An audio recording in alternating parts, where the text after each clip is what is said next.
Hello guys, welcome back to the crew. March 2016 summit. Now, there are a few things wrong with this summit setup. At the moment I'm in 32nd place out of 6,400 people ranked, so not that bad for a keyboard player, but that doesn't matter.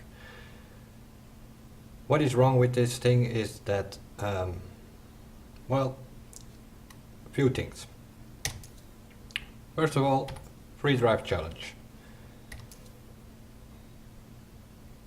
It's basically you create a path and you drive that thing, but it accumulates, or whatever you say that in, however you say that in English. So people who can drive over and over and over again are in the advantage here, because I've had 80,000 here, 80,000 bucks. I created a path earlier today, and I've been driving around for 2 hours to get to the finish, and eventually I got 80,000 bucks, and also platinum for this part of the event. But people with a lot of time, they obviously are gonna do always good in here, because they just create a path and they drive it over and over and over again, and it all adds up, and that gives them their position. So people who can only play a bit, let's say an hour or 2 hours a day, they are always disadvantaged in this challenge. Free drive stunts, same story. I've played yesterday by myself about 15 levels of free drive stunts. It goes faster, of course, if you do this with a crew. It's easier to do this, and then you can get way more levels. Because, for instance, you have to drive a certain distance on the wrong side of the road, or on the right side. You have to do a certain number of wheelies, you have to do certain meters of climbing, and so on. So if you do this with more people than by yourself, it obviously goes faster, so you can get a higher ranking.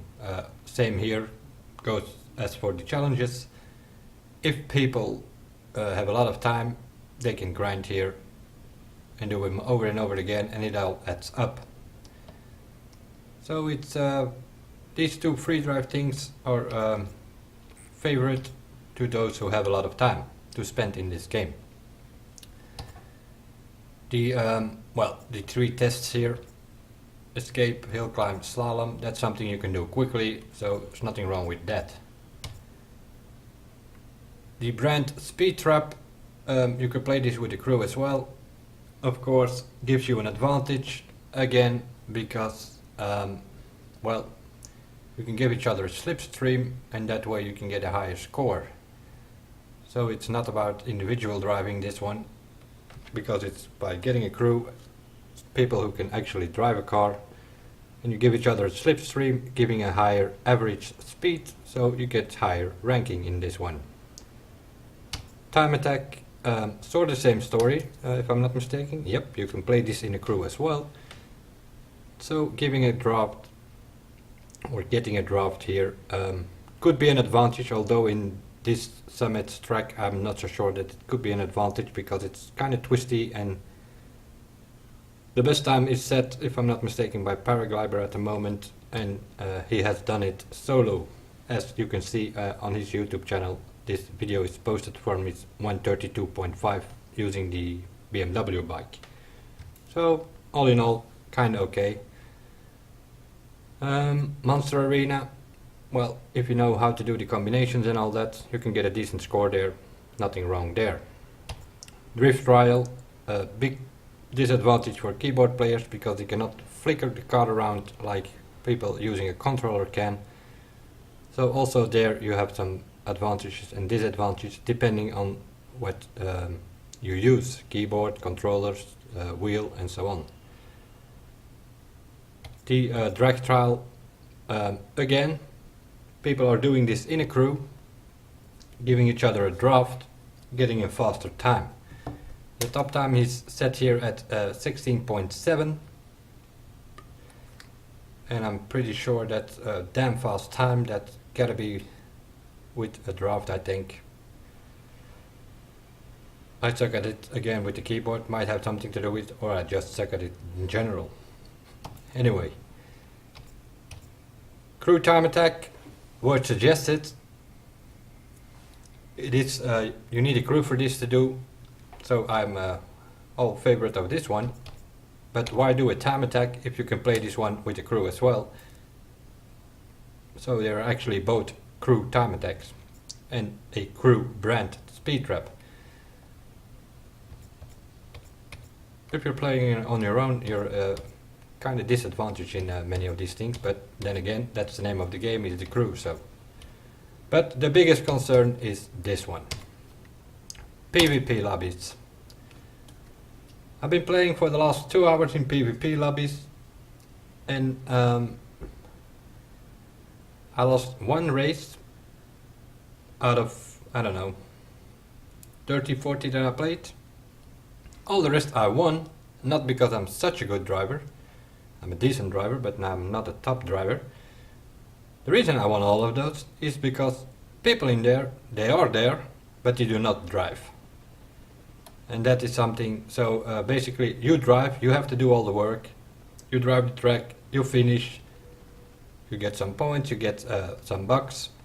Seeing this is related to bucks. You have to drive it anyway to get it, and the other people, they are just waiting on the start line for you to finish it so that they can get their bucks for free without driving it. And that's how most people get their bucks in this thing. They just are there, but they're not driving. Which also gives connectivity issues all of this half the time. If not, there's a host migration or things like that, because people are not driving. They should change this into a finish related event, meaning that you actually have to cross the finish before you get some bucks. If you don't cross the finish, don't give them bucks, and then that situation will be immediately over with. But now it's just, well, it's a dead lobby. You're in a lobby, you have 5-6 people in there, and they're not driving. You're the only one driving, and the other one just collecting bucks so that they can get a ranking for this event. So this is going to be a short video, just ranting a bit and saying my point or my opinion on things here. So all in all, I'm okay with it. Crew time attack. Okay, as the word suggested, it's a crew time attack, so you need a crew.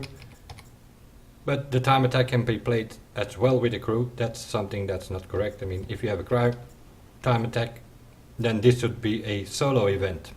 Although in this case it is best to do solo, because you will not get much advantage, because there are some hairpins and twisty and turns and... But for the brand speed trap, for instance, if you have a crew, you have a way in the advantage here, because you can get way higher speeds. But the biggest problem is this PvP lobby. People are not driving there, so basically you are driving for them and they get the bucks because you finish. Anyway, that was it for this video. Just my opinion on how things are in this game at the moment, and mainly the PvP lobby I kind of have a problem with, that people are not driving, so you are sort of earning their bucks for them. I will see you guys in the next one, and bye for now.